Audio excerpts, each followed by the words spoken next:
안녕하세요, 유노무사입니다. 자, 우리 여러분들 3.3% 프리랜서 근로계약이라는 말을 들어보셨을 거예요. 프리랜서인데 근로계약을 한다. 용어 자체가 일단 말이 안 되고 모순이 되고 있습니다. 프리랜서는 기본적으로 사업자에 해당하는 용어인데 근로자성이라고 하는 거는 사용 종속성을 핵심으로 하기 때문에 이 근로자와 3.3% 프리랜서 계약은 사실 모순된다고 할 수 있습니다.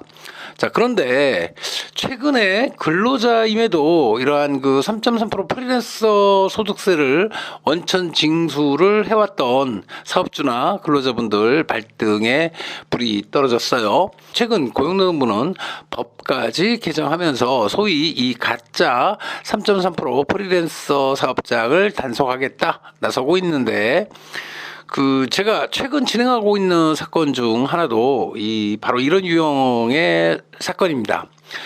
네일샵에서 근무하는 분인데 이분이 근로계약서도 있고 이와는 별도로 사용자하고 프리랜서 계약도 체결했어요. 그렇다면 이분 정체가 뭐죠? 아마도 사용자는 인건비 경비 처리를 하고 4대 사회보험 부담이나 노동관계법령상의 의무를 피하려고 하는 목적으로 이런 이중계약을 체결한 것으로 보여지는데요. 결국은 그때그때 상황에 따라 근로계약서가 유리하면 근로계약서, 이분은 근로자가 아닙니다 라고 소명을 해야 되는 경우에는 프리랜서 계약서를 제시하겠다는 의도겠죠. 자, 오늘은 근로자와 사용자가 이렇게 골치 아픈 3.3% 프리랜서 계약을 체결하는 이유와 이런 유형의 노무계약이 과연 노사 모두의 실질적인 이익에 부합되는 것인지, 이런 유형의 노무계약을 계속 유지하다가 단속이 되는 경우에 어떤 불이익이 생길 수 있겠는지 등에 대해서 살펴보도록 하겠습니다. 자, 사용자와 근로자가 이 3.3% 프리랜서 노무계약을 체결하는 이유는 비용 절감이겠죠. 사용자로서는 근로자 급여를 프리랜서 원천징수 3.3% 처리해서 4대 보험료 사용자 부담분을 내지 않으면서 인건비를 경비 처리해보자. 근로자 입장에서도 3.3% 소득세 원천징수를 하면 우선은 4대 보험 근로자 부담분을 공제하지 않으니 실수령액이 많아지겠죠. 또한 고소득 근로자의 경우에는 누진세율을 적용하는 원천징수 세율에 비해 3.3% 원천징수를 하면 세율 자체가 낮아 보인다는 착시 효과도 있겠습니다. 자, 예를 들어 보면 월 300만 원을 받는 급여소득자의 경우에 프리랜서 소득세로 처리하면 3.3% 급여 공제 후 급여의 96.7%, 즉 290만 1,000원을 실수령하지만 4대 보험 신고를 하는 근로자는 4대 보험 근로자 부담금 약 28만 원에 근로소득세 8만 원, 실수령 급여 총액은 대략 한 264만 원 정도가 됩니다. 물론 사용자 또한 4대 보험 사용자 부담금 약 10% 30만 원을 간접 노무비로 지출해야 하겠죠. 자, 그런데 보이는 게 다가 아니죠. 사업장에서 근로자 소득을 3.3% 사업소득세로 국세청에 신고하고 납부했다고 해서 4대 보험 납부 의무가 면제된다거나 근로자인 노무제공자의 노동법상의 지위가 부정되는 일은 절대 없을 것이며, 근로자의 소득세 또한 다음에 종합소득세 정산 과정에서 추가로 추징될 수 있다는 점을 알아야 하겠는데요. 먼저 우리 사용자 측면에서 보면 통상 사업주는 노무비용, 즉 4대 보험 사용자 부담분을 내지 않으려는 목적으로 3.3% 프리랜서 신고를 하는 경우가 많은데, 좀 더 심한 경우에는 아예 근로기준법상의 가장 기본적인 의무, 예를 들면 퇴직금 같은 게 되겠죠. 이런 거를 회피하려는 목적으로 3.3% 프리랜서 계약을 체결하기도 합니다. 그러나 근로자성 판단은 소득 신고를 어떻게 했느냐에 따라 결정되는 게 아니고 출퇴근 시간이나 급여의 고정성, 사용자의 지휘 감독 여부 등 실질적인 근무 형태에 따라 판단되는 것이기 때문에 3.3% 프리랜서 소득 신고를 있다 하더라도 근로기준법, 고용보험법, 산재부상보험법, 보험료 징수법 등 모든 노동관계법령상의 의무는 그대로 남는 것이죠. 자, 그런데 사실 안 걸리면 괜찮지 않을까요? 물론 그렇게 생각할 수도 있습니다. 그런데 언제 주로 문제가 발생하느냐? 4대 보험 미납으로 인한 문제는 주로 근로자가 퇴사한 다음에 실업급여를 수령하려 한다든가 산재를 입어 산재 처리를 해야 하는 경우, 출산, 육아휴직 등 근로자가 복지 혜택을 받고자 하는 경우에 4대 보험을 소급 취득하는 과정에서 주로 이제 문제가 터지게 됩니다.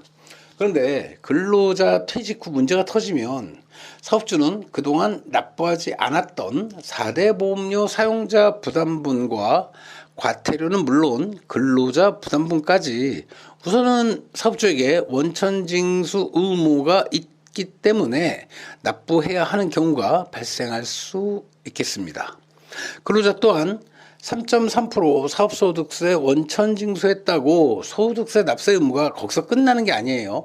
다음 해에 종합소득세 신고 시 이거를 다시 정산해야 하거나 근로소득세 누진세율이 적용이 돼서 추가로 납부해야 하는 경우가 발생할 수 있다는 점 꼭 알아두셔야 하겠습니다. 그런데 사실 그 세금 문제보다 더 큰 문제는 3.3% 프리랜서 계약을 근로자가 수용하면서 발생하게 되는 퇴직금, 연차휴가, 각종 수당 등 노동관계법령상의 기본권 침해 문제와 실업급여, 산재보험 등 사회보험 혜택에서 배제되는 문제라고 생각을 합니다. 물론 3.3% 소득 신고를 했다고 근로자로 인정되지 않는 것은 아니에요. 근로자성이라고 하는 것은 앞서도 이야기했듯이 사업주가 결정하는 세금 신고 유형에 따라 판단되는 게 아니고 퇴사한 이후라도 근로자 본인이 주장하면 근로자로 인정받아 퇴직금이나 각종 수당 등 노동법상의 권리 주장이 가능합니다. 4대 보험 또한 소급해서 피보험 자격 취득이 가능하긴 합니다만 사실 직장 생활 중에는 아무런 말 하지 않고 있다가 나중에 본인이 필요하다고 이런저런 진정을 하고 신청을 하는 것도 모양새가 좋아 보이지는 않죠. 또한 소득세를 어떻게 신고했는지, 4대 보험 신고는 했는지 등 사안은 근로자성을 판단하는 결정적인 요소는 아니겠지만 근로자성 판단에 아주 중요한 고려사항이라는 점 또한 부정할 수 없기 때문에 경우에 따라서는 근로자성이 부정이 돼서 퇴직금이나 임금, 실업급여 등 근로자로서 누려야 할 가장 기본적인 권리가 부정될 수도 있다는 점 알아두셔야 하겠습니다. 사실 그동안 주로 영세사업장이나 일부 업종에서 3.3% 가짜 프리랜서 계약은 이게 위법한 계약인지 모르고 또는 알면서도 근로자가 요청을 하기도 하고 또 사용자가 임의대로 3.3% 신고를 하고 일상화된 관행이었습니다. 우리 고용노동부 또한 이런 상황을 몰라서 단속 안 한 게 아니고 워낙 광범위하게 일상화된 관행인데다가 이 단속 인력이 턱없이 부족하고 노사가 서로 공모하는 부분이 있기 때문에 이게 적발되기도 어려운 측면도 있어요. 자, 이래서 특정 근로자가 피보험 확인 신청을 한다든지 문제를 제기를 하는 경우에는 부분적으로 소급 적용해주고 미납보험료 정도 징수를 하면서 과태료 정도 부과하고 이제 넘어가는 형식이었습니다. 그런데 이번 정부에서는 이런 가짜 3.3% 관행을 심각한 사회 문제로 보고 국세청 사업소득 과세 정보까지 활용해서 이 문제를 선제적으로 근로감독하겠다 하는 입장이기도 하니 이제 근로자를 고용해서 사업하시는 분들은 앞으로 이런 3.3% 가짜 프리랜서 계약을 계속 유죄다 적발되는 경우에 전 직원에 대한 미납 4대 보험료 추징과 과태료, 세법상으로도 근로소득세 재정산 등 문제가 아주 심각해질 수 있다는 점을 꼭 알아두셔야 할 것 같고요. 오늘 영상은 여기까지 하겠습니다. 여러분 감사합니다.